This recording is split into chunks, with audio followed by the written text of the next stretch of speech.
الحمد لله الذي أرسل رسوله بالهدى ودين الحق ليظهره على الدين كله وكفى بالله شهيدا أشهد أن لا إله إلا الله وحده لا شريك له الملك الحق المبين وأشهد أن محمدا عبده ورسوله الصادق الوعد الأمين اللهم صل وسلم على سيدنا ومولانا محمد وعلى آله وصحبه أجمعين أما بعد فيا عباد الله اتقوا الله حق تقاته ولا تموتن إلا وأنتم مسلمون واقرؤوا القرآن العظيم وهو أصدق القائلين أعوذ بالله من الشيطان الرجيم بسم الله الرحمن الرحيم سبحان الذي أسرى بعبده ليلا من المسجد الحرام إلى المسجد الأقصى الذي باركنا حوله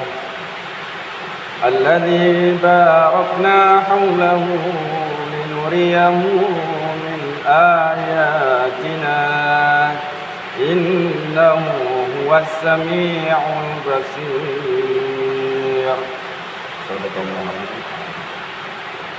Wasyiral muslimin rahimakumullah.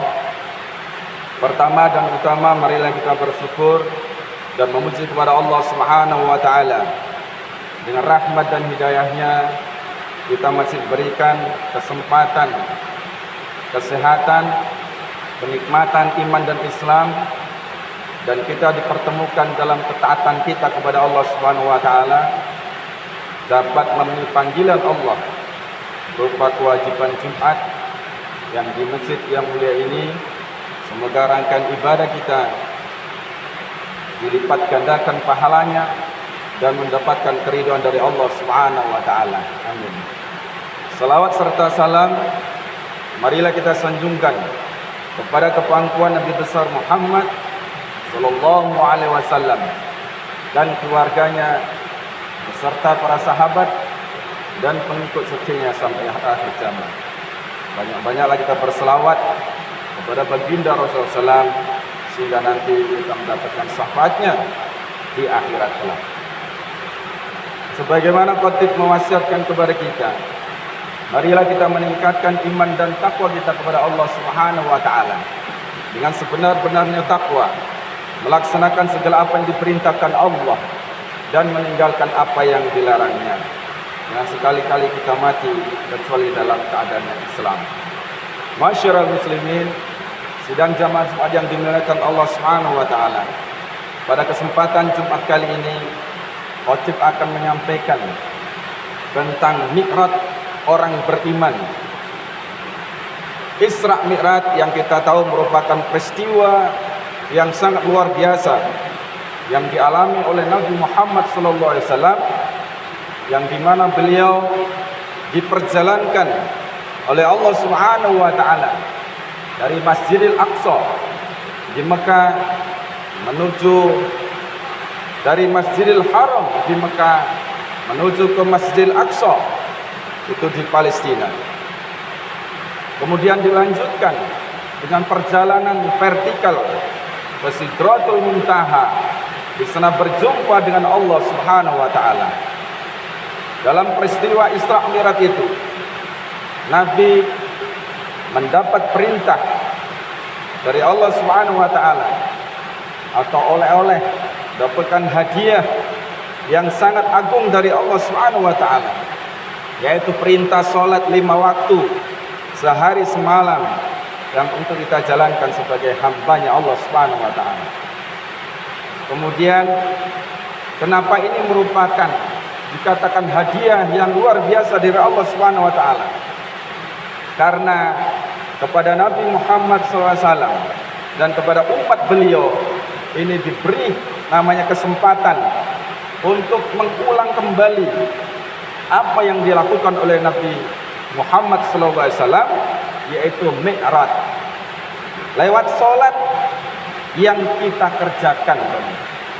Maka Dan sabda Rasulullah SAW, as-salatul mi'rajul mu'minin. Sesungguhnya salat itu adalah mi'raj orang beriman. Inilah sabda Nabi yang dijelaskan kepada kita. Masyarul muslimin, sidang jamaah Jumat yang dimuliakan Allah Subhanahu wa taala. Maka harus kita kaji dengan seksama maksud Nabi sallallahu alaihi wasallam bahwa salat adalah peristiwa mi'rajnya umat Nabi. Sebagaimana juga Nabi melakukan pertama sekali dalam peristiwa Isra dan Mi'raj itu.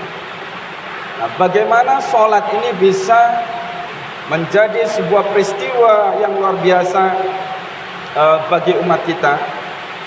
Apakah umat atau kita ini pernah mengalami peristiwa Mi'raj itu di dalam salat kita? Nah, salat adalah peristiwa bertemunya hamba dengan Allah Subhanahu wa taala lewat hubungan tentu yang sangat khusus, yang sangat pribadi. Jadi salat yang kita lakukan itu adalah dialog atau komunikasi kita antara hamba dengan Allah Subhanahu wa taala. Dan seharusnya setiap orang itu bisa mengalami peristiwa itu di setiap salatnya. Ketika kita melakukan takbiratul ihram, mengucapkan Allahu Akbar, pada saat itulah rohani kita langsung naik ke hadirat Allah Subhanahu wa taala, berada di alam Rabbani, berada di alam Tuhannya, sehingga di sana hanya ada Allah Subhanahu wa taala semata. Allah Subhanahu wa taala berfirman di dalam surat Al-An'am ayat 79. Bismillahirrahmanirrahim. Inni wajjahtu wajhiya lilladzi fataras samawati wal arda hanifan wa ma ana minal musyrikin. Sesungguhnya aku hadapkan wajahku kepada wajah Allah yang menciptakan langit dan bumi dengan lurus, dan aku bukan termasuk orang-orang yang masuk kebukannya. Masyarul muslimin, sidang jamaah Jumat yang dirahmati Allah Subhanahu wa taala. Maka seorang hamba harus mengenal Allah Subhanahu wa taala, bukan hanya sekedar nama, mengenal nama dan sifatnya, tetapi mengenal zatnya, mengenal wajahnya. Dengan pengenalan seperti itu, barulah kita terbebas dari namanya menyekutukannya. Dalam kondisi kita ma'rifat itulah, maka janji kita kepada Allah Subhanahu wa taala di dalam salat itu benar-benar sepenuh hati yang kita ucapkan. Inni wajjahtu, innas salati wa nusuki wa mahyaya wa mamati lillahi rabbil alamin. Sesungguhnya salatku, ibadahku, hidupku dan matiku hanyalah untuk Allah, Rabb semesta alam. Masyarul muslimin rahimakumullah. Orang yang telah mengenal Allah Subhanahu wa taala dan telah menyaksikan keagungan wajahnya, itu tidak mungkin dia bisa lalai dalam salatnya. Lalai akan terjadi ketika hati kita itu dalam kondisi yang tidak mengingat Allah Subhanahu wa taala, dikarenakan kita tidak mengenalnya. Nah, oleh karenanya Allah Subhanahu wa taala melarang kita melaksanakan salat dalam kondisi yang tidak sadar, dalam kondisi yang lalai. Allah Subhanahu wa taala mengancam orang-orang yang lalai di dalam salat. Wa wailul lil musallin alladzina hum an salatihim sahun. Celakalah orang-orang yang salat, yaitu orang-orang yang lalai dari salatnya. Quran surat Al-Maun ayat 4 sampai 5. Nah, lalai yang dimaksud di sini bukan tidak tepat waktu. Misalnya kita telat melaksanakan sholat duhur. Sebab kalau yang dimaksud lalai yang tidak tepat waktu, terlambat melaksanakan sholat, Sholat itu masih ada solusinya. Bahkan dalam kondisi tertentu itu bisa dijamakkan. Lalai yang dimaksud di sini adalah tentu saja hatinya tidak mengingat Allah Subhanahu wa taala di dalam sholatnya. Ya ayyuhalladzina amanu la taqrabus sholata wa antum sukara. Hai orang-orang yang beriman, janganlah kamu sholat sedangkan kamu dalam keadaan mabuk, dalam keadaan tidak sadar.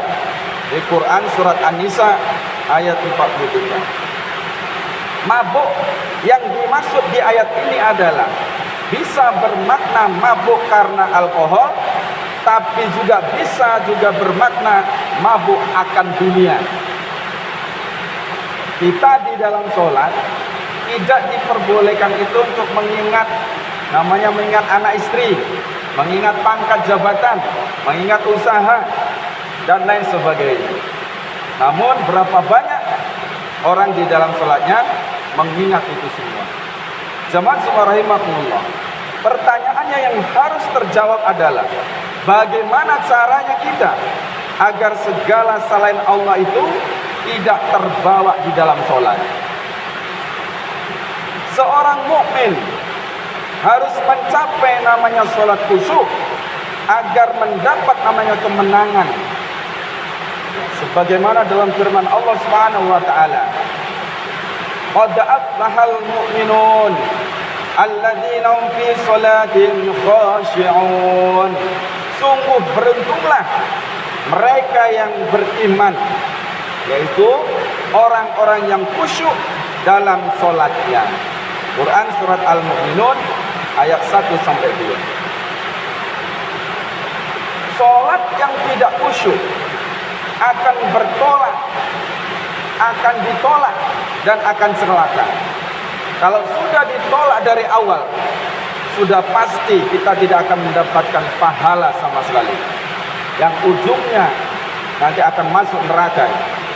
Maka betapa rugi kita hidup di dunia ini, melaksanakan sholat sepanjang hidup kita tanpa mencapai khusyuk.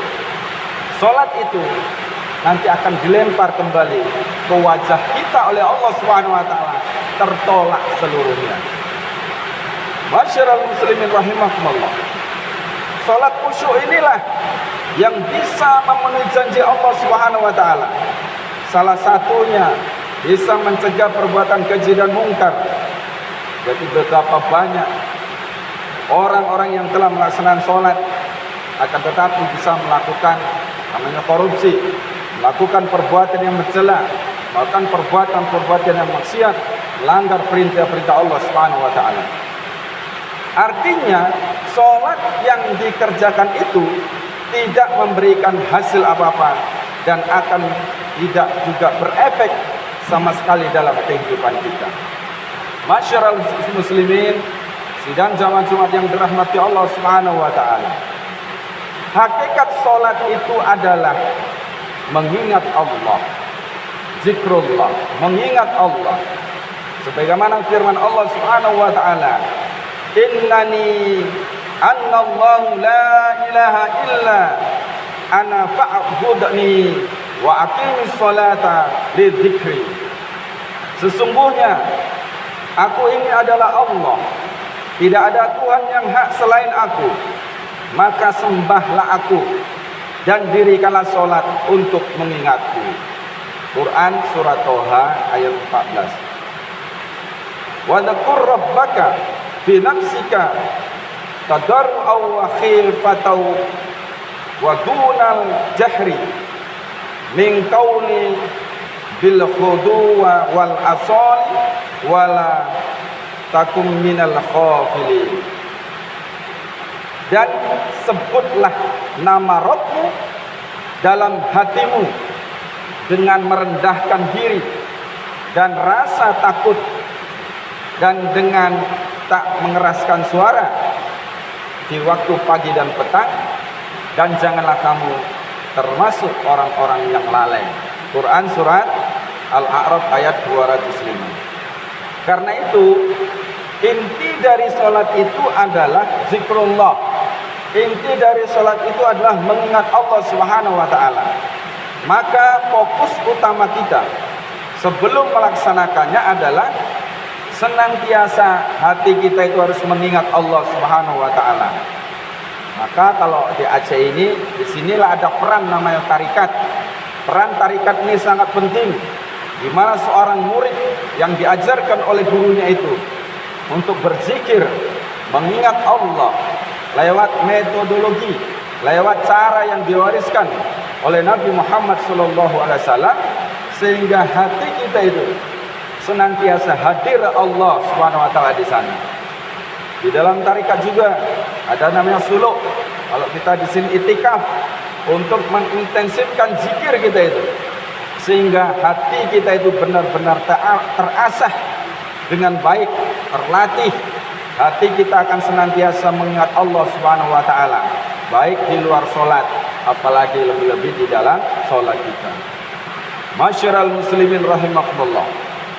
Dari peristiwa Isra Mi'raj yang di bulan Rajab yang sudah kita laksanakan, umat Islam, jadi kita ini harus mengingat kembali yang dialami oleh Nabi besar Muhammad SAW 1400 tahun yang lalu. Tentu sebagai umat beliau, kita harus senantiasa melatih diri kita agar senantiasa kita bisa ikut bermikrab kita di dalam sholat kita. Tentu di dalam sholat yang khusyuk, yang memberikan kemenangan dari dunia sampai di akhirat kelak. Masyiral muslimin rahimakumullah. Sholat yang menjadi sarana bagi kita itu untuk bermikrab sampai berjalan ke ridha Allah Subhanahu wa taala. Ya, sebagaimana disabdakan tadi oleh Nabi, sholatul mi'rajul mu'minin. Salat itu adalah mi'raj bagi orang mukmin. Masyiral muslimin rahimakumullah. Sebagai penutup, kami mengutip ucapan seorang guru sufi yang mulia. Jangan kau tanyakan bagaimana salat khusyuk, tapi tanyakan apa yang menyebabkan salat itu tidak khusyuk. Penyebabnya adalah salah satunya hatimu lalai dari mengingat Allah Subhanahu wa taala.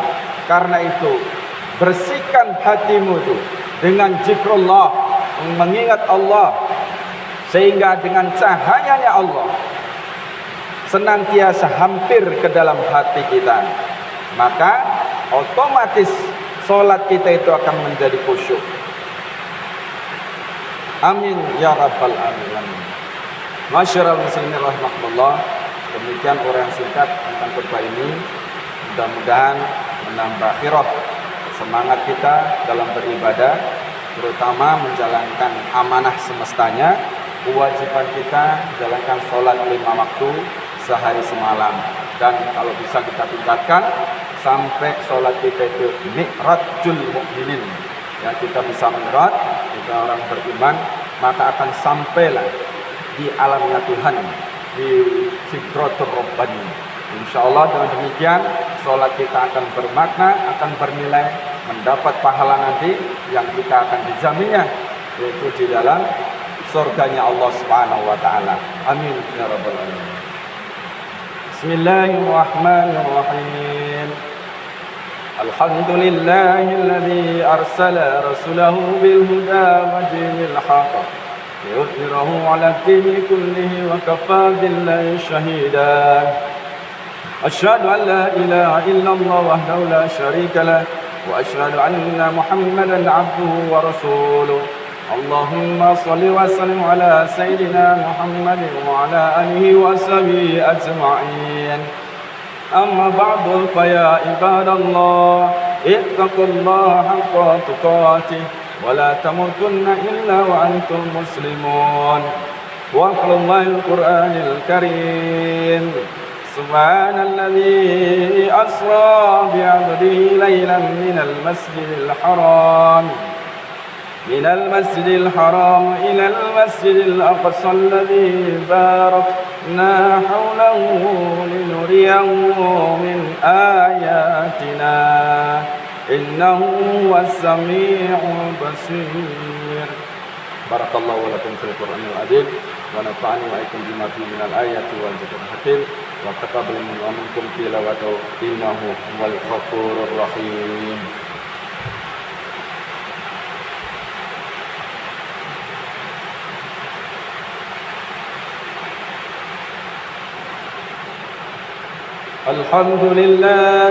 الحمد لله رب العالمين أنعم علينا بنعمة الإيمان والإسلام. أشهد أن لا إله إلا الله وحده لا شريك له وأشهد أن محمدا عبده ورسوله. اللهم صل وسلم على سيدنا ومولانا محمد وعلى آله وصحبه أجمعين. أما بعد فيا عباد الله اتقوا الله حق تقاته ولا تموتن إلا وأنتم مسلمون. واقرأوا القرآن العظيم وهو أصدق القائلين. يا أيها الذين آمنوا اتقوا الله وابتغوا إليه الوسيلة وجاهدوا في سبيله لعلكم تفلحون. إن الله وملائكته يصلون على النبي يا أيها الذين آمنوا صلوا عليه وسلموا تسليما. اللهم اغفر لنا ذنوبنا ولوالدينا وارحمنا كما ربيانا صغيرا ولجميع المؤمنين والمؤمنات وللمسلمين والمسلمات الأحياء منهم والأموات إنك قريب مجيب دعوة يا قاضي الحاجات برحمتك يا أرحم الراحمين. ربنا ظلمنا أنفسنا وإن لم تغفر لنا وترحمنا لنكونن من الخاسرين. اللهم أزواجنا وذريتنا قرة أعين واجعل المتقين إماما. ربنا آتنا في الدنيا حسنة وفي الآخرة حسنة وقنا عذاب النار والحمد لله رب العالمين. عباد الله إن الله يأمركم بالعدل والإحسان وإيتاء ذي القربى وينهى عن الفحشاء والمنكر والبغي يعظكم لعلكم تذكرون ولذكر الله أكبر.